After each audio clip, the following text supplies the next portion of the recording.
again, the rain that we had earlier this morning has dried on up. Now we're seeing a mix of sun and clouds across the area. But as we head into the afternoon hours, we will have some showers and thunderstorms redevelop with the daytime heating and with the sea breezes. Otherwise, on radar, for the most part, things are quiet. Again, we did start off the day with a good amount of rainfall into Palm Beach County, but that rain is now gone. All right, so in the meantime, in the tropics, we are watching three separate systems. We have right there, that is Tropical Depression Chris. That's working its way into Mexico, and soon enough, it'll just fizzle on out.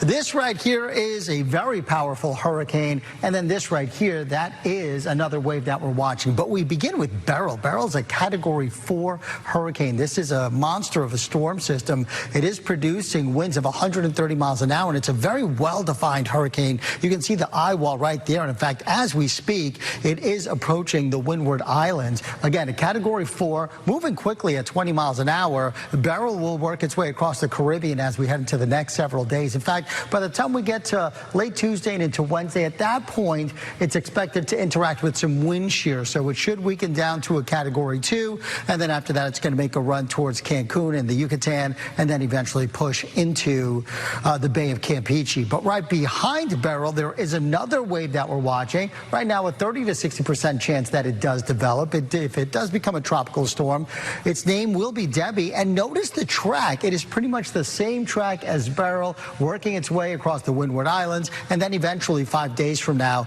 it's very close to Cuba. All right, so with that said, let's talk about our local forecast. As we head towards the 4th of July, a daytime high of 91 degrees. And we're going to have drier air mixing on in. So we're not going to see much in the way of rain as we head towards Thursday, other than just an isolated shower or storm here or there. So we'll call it a 30% chance of a shower as we head towards the 4th. In the meantime, though, notice late this afternoon, we're going to pick up a couple of inland showers and storms, and then some of those could start to push towards the Treasure Coast as we head towards 7 or 8 p.m., and then we lose the daytime heating, and then we do start to dry things out. We're heading up to 89 degrees for today, a southeasterly wind at about 10 miles an hour. For you boaters, it's looking pretty good out there. Seas 2 feet or less.